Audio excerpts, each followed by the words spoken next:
ಕೃಷಿ ಸಂಶೋಧನಾ ವಿದ್ಯಾರ್ಥಿಗಳಿಗೆ ಹೆಚ್ಚಿನ ಆದ್ಯತೆ ನೀಡಬೇಕು. ಭಾರತೀಯ ಕೃಷಿಕ ಸಮಾಜ, ನವದೆಹಲಿ. ರಾಷ್ಟ್ರೀಯ ಕರ್ನಾಟಕ ರಾಜ್ಯ ಸಂಘಟನೆ ವತಿಯಿಂದ ಕೃಷಿ ವಿಶ್ವವಿದ್ಯಾಲಯ ಧಾರವಾಡ ಹಾಗೂ ಕೃಷಿ ಸಂಶೋಧನಾ ಕೇಂದ್ರ ಹುಕ್ಕೇರಿ ವ್ಯವಸ್ಥಾಪಕರಾದ ಎಸ್ ನೂಲ್ ಇವರನ್ನ ಭೇಟಿ ಮಾಡಿ ಕಾಲೇಜಿನ ವಿದ್ಯಾರ್ಥಿಗಳ ಸಮಸ್ಯೆಗಳು, ಕಾಲೇಜು ಕಳೆದ 6 ತಿಂಗಳಿಂದ ನಡೀತಾ ಇದೆ. ಧಾರವಾಡದಿಂದ ಶಿಕ್ಷಕರು ಬಂದು ಬೋಧನೆ ಮಾಡುತ್ತಾರೆ. ಶಿಕ್ಷಣಕ್ಕೆ ಹಣ ತುಂಬಬೇಕಾಗುತ್ತದೆ. ವಿದ್ಯಾರ್ಥಿಗಳು 15,000 ವಿಶ್ವವಿದ್ಯಾಲಯಕ್ಕೆ ತುಂಬಬೇಕು. ಅವರು ರಶೀದಿ ಕೊಡುತ್ತಾರೆ. ಇವೆಲ್ಲ ಫೋನ್ ಪೇ ಮೂಲಕ ಹಣ ಸಂದಾಯ ಮಾಡಬೇಕು. ವಿದ್ಯಾರ್ಥಿಗಳ ಸವಲತ್ತು. ವಿದ್ಯಾರ್ಥಿನಿಯರು ಈಗ ಪ್ರಥಮ ಹಾಗೂ ದ್ವಿತೀಯ ದರ್ಜೆಯ 30 ವಿದ್ಯಾರ್ಥಿಗಳು ಇದ್ದಾರೆ. ಹಾಸ್ಟೆಲ್ ಸ್ವಚ್ಛತೆಗಾಗಿ ಹಾಗೂ ಶೌಚಾಲಯ ಇನ್ನಿತರ ಸ್ವಚ್ಛತೆಗಳಿಗೆ ಪ್ರತಿ ತಿಂಗಳು ₹750 ಹಾಗೂ ಕರೆಂಟ್ ಬಿಲ್ಲಿನಲ್ಲಿ ಪ್ರತಿ ವಿದ್ಯಾರ್ಥಿಗೆ ₹100 ಹಾಗೂ ಊಟದ ಬಿಲ್ ಪ್ರತಿದಿನಕ್ಕೆ ₹150 ಕೊಡಬೇಕು. ಇದು ವಿಶ್ವವಿದ್ಯಾಲಯದ ನಿಯಮಾವಳಿಯ ಪ್ರಕಾರ ನಾವು ಕಾಲೇಜು ಪ್ರಾರಂಭ ಮಾಡಿದ್ದೇವೆ. ಇನ್ನು ಬರುವ ಜುಲೈ ತಿಂಗಳಿಂದ ಪ್ರಥಮ ವರ್ಷದ ವಿದ್ಯಾರ್ಥಿಗಳು ಬಂದರೆ ಹೆಚ್ಚಿನ ವಿದ್ಯಾರ್ಥಿಗಳು ಆಗುತ್ತಾರೆ. ಪ್ರತಿ ವಿದ್ಯಾರ್ಥಿಗೆ ಕಡಿಮೆ ಹಣದಲ್ಲಿ ಊಟದ ವ್ಯವಸ್ಥೆ ಮಾಡಿಕೊಡಲಾಗುವುದು ಹಾಗೂ ಮೇಲಾಧಿಕಾರಿಗಳ ಮೂಲಕ ನಾವು ನಿಮ್ಮೊಂದಿಗೆ ಸಹಕರಿಸುತ್ತೇವೆಂದು ಎಸ್ ನೂಲಿ ಹೇಳಿದರು. ಭಾರತೀಯ ಕೃಷಿಕ ಸಮಾಜ ಕರ್ನಾಟಕ ರಾಜ್ಯ ರೈತ ಸಂಘಟನೆಯ ಉಪಾಧ್ಯಕ್ಷರು ಮಾತನಾಡಿ, ಕೃಷಿ ವಿಶ್ವವಿದ್ಯಾಲಯದಿಂದ ಊಟ, ಉಪಚಾರ ಹಾಗೂ ಕಸ ತೆಗೆಯಲಿಕ್ಕೆ ಹಾಗೂ ಶೌಚಾಲಯದ ಸ್ವಚ್ಛತೆಗೊಳಿಸಲಿಕ್ಕೆ ವಿಶ್ವವಿದ್ಯಾಲಯದಿಂದ ಅನುಕೂಲವಾಗಬೇಕು. ಇಲ್ಲವಾದಲ್ಲಿ ಭಾರತೀಯ ಕೃಷಿಕ ಸಮಾಜ, ನವದೆಹಲಿ, ರಾಷ್ಟ್ರೀಯ ಕರ್ನಾಟಕ ರಾಜ್ಯ ಸಂಘಟನೆಯಿಂದ ಉಗ್ರವಾದ ಹೋರಾಟ ಮಾಡಬೇಕಾಗುತ್ತದೆ ಎಂದು ರಾಜ್ಯ ಉಪಾಧ್ಯಕ್ಷರಾದ ಜಿಯಾವುಲ್ಲಾ ಒಂಟಮೂರೆ ಹೇಳಿದರು. ಹುಕ್ಕೇರಿ ಭಾರತೀಯ ಕೃಷಿಕ ಸಮಾಜ, ನವದೆಹಲಿ ರಾಷ್ಟ್ರೀಯ ಕರ್ನಾಟಕ ರಾಜ್ಯ ಸಂಘಟನೆಯ ಮುಖಂಡರಾದ ಶ್ರೀ ಮೊಹಮ್ಮದ್ ಅಲಿ ಬಾಡ್ಕರ್, ಶ್ರೀ ಬಸವರಾಜು ಪಾಟೀಲ್, ಶ್ರೀ ವಿಶ್ವನಾಥ ನಾಯ್ಕ್, ಶ್ರೀ ಮಹಾದೇವ ನೆಲಜಗಿ ಹಾಗೂ ಹುಕ್ಕೇರಿ ತಾಲೂಕಾ ಪದಾಧಿಕಾರಿಗಳು ಹಾಗೂ ರೈತ ಮುಖಂಡರು ಉಪಸ್ಥಿತರಿದ್ದರು. ಸತ್ಯದ ಧ್ವನಿ ಪ್ರತಿಕ್ಷಣವೂ ನಿಮ್ಮೊಂದಿಗೆ. ವರದಿ ಸುನಿಲ್ ಲಾಳ್ಗೆ, CL ಕನ್ನಡ ನ್ಯೂಸ್, ಹುಕ್ಕೇರಿ. ಮಹಾವಿದ್ಯಾಲಯ ಅಂತೇಳಿ ಕೃಷಿ ವಿಶ್ವವಿದ್ಯಾಲಯ ಅಧೀನದಲ್ಲಿ ಕಳೆದ 6 ತಿಂಗಳಿಂದ ಸ್ಟಾರ್ಟ್ ಆಗಿದೆ. ಇಲ್ಲಿ ನಾನು ಇನ್ಚಾರ್ಜ್ ಪ್ರಾಂಶುಪಾಲ. ಯಾಕಂದರೆ ಇಲ್ಲಿ ನಾನು ಈ ಕೃಷಿ ಸಂಶೋಧನಾ ಕೇಂದ್ರಕ್ಕೆ ಇನ್ಚಾರ್ಜ್ ಇರೋದ್ರಿಂದ ನನಗೆ ಕೊಟ್ಟಾರೆ. ಮುಂದಿನ ದಿನಮಾನಗಳಲ್ಲಿ ಇಲ್ಲಿ ಮತ್ತೆ ಬೇರೆ ಫುಲ್ ಅಧಿಕಾರಿತವಾದಂಥ ಪ್ರಿನ್ಸಿಪಾಲ್ರು ಬರ್ಬೋದು. ಇನ್ನು ಇಲ್ಲಿವರೆಗೆ ನಾವು 6 ತಿಂಗಳಲ್ಲಿ ಒಂದು 21 ವೀಕಿಂದ ಒಂದು ಸೆಮ್ ಮುಗಿದವು ಹುಡುಗರದು. ಇಲ್ಲಿ ಎಲ್ಲ ವಿಶ್ವವಿದ್ಯಾಲಯದಲ್ಲಿರುವಂತಹ ಎಲ್ಲ ಕೋರ್ಸ್ಗಳಿಗೆ ಧಾರವಾಡ ಕೃಷಿ ವಿಶ್ವವಿದ್ಯಾಲಯದ ಅಧೀನದಲ್ಲಿರುವಂಥ ಎಲ್ಲ ಕಾಲೇಜುಗಳಿಂದ ಶಿಕ್ಷಕರು ಬರ್ತಾರೆ. ಶಿಕ್ಷಕರು ಬಂದು ಇಲ್ಲಿ ಕ್ಲಾಸ್ಗಳನ್ನು ತೆಗೆದುಕೊಳ್ತಾರೆ. ಅವ್ರ ಟೈಮ್ ಟೇಬಲ್ಲು ಅವ್ರ ಪ್ರಕಾರ ಎಲ್ಲ ನಾವು ಟೈಮ್ ಟೇಬಲ್ ಪ್ರಕಾರ ಅವರು ತೊಗೋತಾರೆ. ಅದರಲ್ಲಿ 4 ಎಕ್ಸಾಮ್ಗಳನ್ನು ನಾವು ಕಂಡಕ್ಟ್ ಮಾಡ್ತೀವಿ. ಒಂದು ಎಕ್ಸ್ಟರ್ನಲ್ ಎಕ್ಸಾಮ್ ಇರ್ತದೆ. ಇದಕ್ಕೆ ಹೊರಗಿಂದ ಪೇಪರ್ ಬರ್ತದೆ. ಅದು 25 ಮಾರ್ಕ್ಸಿಂದ ಇರ್ತದೆ. ಅದರಲ್ಲಿ 12 ಮಾರ್ಕ್ಸ್ ತೊಗೊಂಡ್ರೆ ಅಷ್ಟೇ ಪಾಸ್ ಆಗ್ತಾರೆ ಹುಡುಗರು. ಅದಾದ ನಂತರ ಅವ್ರಿಗೆಲ್ಲ ಪೇರೆಂಟ್ಸ್ಗಳಿಗೆ ಫೇಲ್ ಆದಂದ್ರೆ ವಿದ್ಯಾರ್ಥಿಗಳಿಗೆ ತಿಳಿಸ್ತೀವಿ. ಇನ್ನು ಇವರಿಗೆ ಇಲ್ಲಿ ಶಿಕ್ಷಣಕ್ಕಾಗಿ ಇಲ್ಲಿ ಏನು ದುಡ್ಡು ತುಂಬಬೇಕಾಗಿದ್ದಂದರೆ ಪ್ರತಿ ಸೆಮೆಸ್ಟ್ರಿಗೆ ₹15,000 ಹಣವನ್ನು ವಿಶ್ವವಿದ್ಯಾಲಯ ತೆಗೆದುಕೊಂಡು ಅವರಿಗೆ ರಿಸಿಪ್ಟ್ ಕೊಡ್ತೀವಿ. ಆಮೇಲೆ ಎಲ್ಲ ಹಣವನ್ನು ಯಾವುದೇ ಇದು ಕ್ಯಾಶ್ ಮೂಲಕ ತೊಗೊಂಡಿಲ್ಲ ಸರ್. ಎಲ್ಲ UPIದಿಂದ ತುಂಬಬೇಕು, ಫೋನ್ಪೇದಿಂದ. ಯಾಕಂದರೆ ಅದು ಸೀದಾ ಡೈರೆಕ್ಟ್ ಯೂನಿವರ್ಸಿಟಿ ಅಕೌಂಟಿಗೆ ಜಮಾ ಆಗ್ತದೆ. ಆಮೇಲೆ ಅವರು ಬೈ ಚಾನ್ಸ್ ಒಂದು ದಿನ ಲೇಟ್ ಮಾಡಿದರೆ ಅದಕ್ಕೆ ₹10 ದಂಡ ಇರ್ತದೆ. ಆ ದಂಡ ಸಹಿತವಾಗಿ ನಾವು ಹಣವನ್ನು ತೆಗೆದುಕೊಳ್ತೀವಿ. ಇನ್ನು ಈ ವಿಶ್ವವಿದ್ಯಾಲಯದಿಂದ ಅವರಿಗೆ ಕೊಡಮಾಡುವಂಥ ಸವಲತ್ತುಗಳೇನೆಂದರೆ ಹಾಸ್ಟೆಲ್ಗಳನ್ನು 2 ಹಾಸ್ಟೆಲ್ಗಳದಾವ ಇಲ್ಲಿ. ಒಂದು ಬಾಯ್ಸ್ ಹಾಸ್ಟೆಲು, ಒಂದು ಗರ್ಲ್ಸ್ ಹಾಸ್ಟೆಲು. ಬಾಯ್ಸ್ ಹಾಸ್ಟೆಲ್ನಲ್ಲಿ ಈಗ 30 ವಿದ್ಯಾರ್ಥಿಗಳಿದ್ದಾರೆ, ಫಸ್ಟ್ ಇಯರ್ ಸೆಕೆಂಡ್ ಇಯರ್ ಕೂಡಿ. ಅದಕ್ಕೆ ಈ ವಿದ್ಯಾರ್ಥಿಗಳಿಗೆ ಅಲ್ಲಿ ನಾವು ಏನು ಮಾಡಿವಿ ಅಂದರೆ ಹಾಸ್ಟೆಲ್ನಲ್ಲಿ ಅದು ಹಾಸ್ಟೆಲ್ ಅವರೇ ಎಲ್ಲನೂ ಮೇಂಟೈನ್ ಮಾಡ್ಕೋಬೇಕು. ಅಂದರೆ ಅಲ್ಲಿ ನಾವು ಅವರಿಗೆ ಎಸ್ಟಾಬ್ಲಿಷ್ಮೆಂಟ್ ಚಾರ್ಜ್ ಅಂತೇಳಿ ಒಂದಿಷ್ಟು ಹಣವನ್ನು ತೆಗೆದುಕೊಂಡು ವಿಶ್ವವಿದ್ಯಾಲಯಕ್ಕೆ ಕಟ್ತೀವಿ. ಅದಕ್ಕೂ ರಿಸಿಪ್ಟ್ ಕೊಡ್ತೀವಿ. ಅದನ್ನು UTR ಮೂಲಕನೇ, ಯಾವುದು UPI ಮೂಲಕನೇ ಹಣವನ್ನು ತೆಗೆದುಕೊಳ್ತೀವಿ.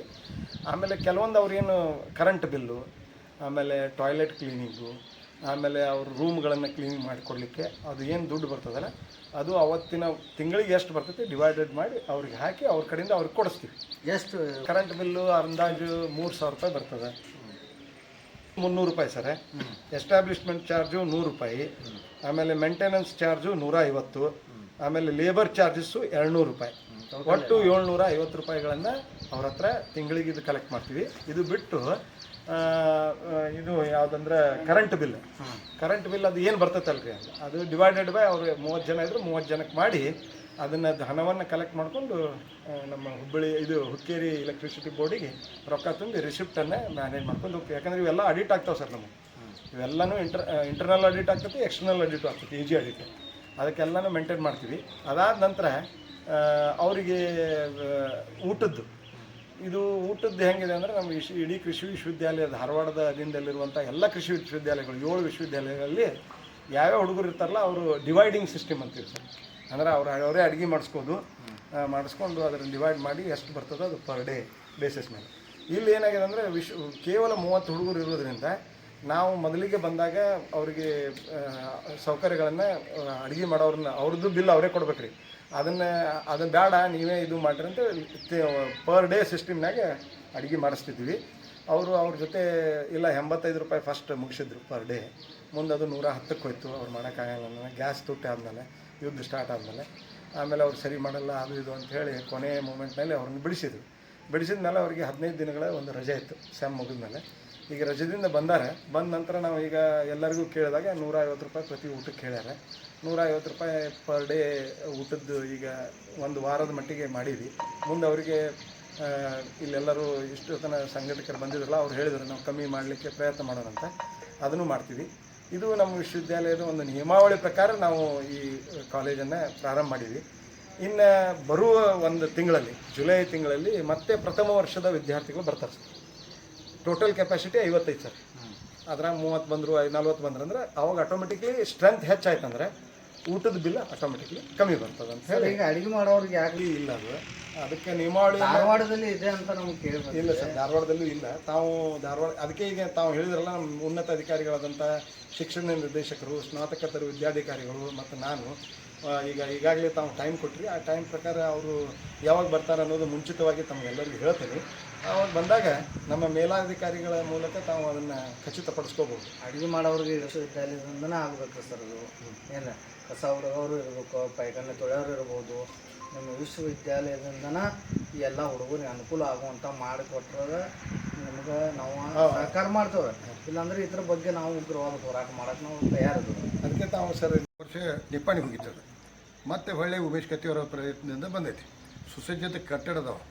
ಆದ್ರೆ ನಾವು ನಿನ್ನೆ ಇಲ್ಲಿ ಅಡ್ಡಾಡ್ಬೇಕಾದ್ರೆ ಕ್ಯಾಂಪಸ್ ಯಾವ ರೀತಿ ಇರಬೇಕಾಗಿತ್ತು ಆ ರೀತಿ ಇಲ್ಲ. ಕಾಲಲ್ಲಿ ಹಾವು ಗೊತ್ತು. ಇಲ್ಲಿಂದ ಹಾಸ್ಟೆಲ್ಗೆ ಹೋಗೋಕೆ ದಾರಿ ಇಲ್ಲ.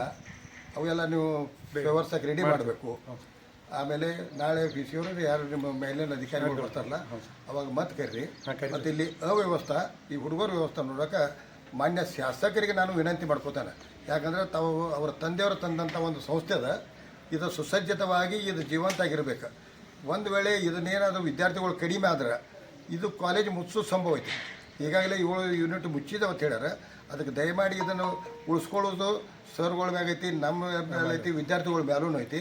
ಅದಕ್ಕೆ ಒಳ್ಳೆಯ ಪರಿಸರ ಅಥವಾ ಒಳ್ಳೆಯ ಅವ್ರ ವ್ಯವಸ್ಥೆ ಅಂತಂದ್ರೆ ವಿದ್ಯಾರ್ಥಿಗಳು ಬಂದೇ ಬರ್ತಾರೆ. ಅದಕ್ಕೆ ವಿದ್ಯಾರ್ಥಿಗಳು ನೀವು ಪಾಲಕರು ಒಂದು ಮೀಟಿಂಗ್ ಮಾಡಿ ಶಾಸಕರನ್ನು ಕರೆಸ್ರೆ ಬತ್ತ ನಿಮ್ಮ ವಿಷಯವರು ಬಂದಾಗ. ಯಾಕಂದರೆ ಇದು ಬದುಕುಳಿಬೇಕು, ಹುಕ್ಕೇರಿ ಒಂದು ಹೆಮ್ಮೆಯ ಒಂದು ಸಂಸ್ಥೆ ಆಗಬೇಕಂತೇಳಿ ನನ್ನ ಆಸೆ ಇದೆ. ಅವ್ರ ಕನಸು ಐತೆ ಸರ್. ಇದು ಅವರೇ ತಂದಿದ್ದು. ಇದು 20 ಕೋಟಿ ರೂಪಾಯಿ ಹಣ ಬಂದಿದೆ ಸರ್. ಕಾಲೇಜ್ ಕಟ್ಟಕ್ಕೆ 10 ಕೋಟಿ ಸರ್. ಬಾಯ್ಸ್ ಹಾಸ್ಟೆಲ್ಗೆ 5 ಕೋಟಿ ಮತ್ತು ಗರ್ಲ್ಸ್ ಹಾಸ್ಟೆಲ್ಗೆ 5 ಕೋಟಿ.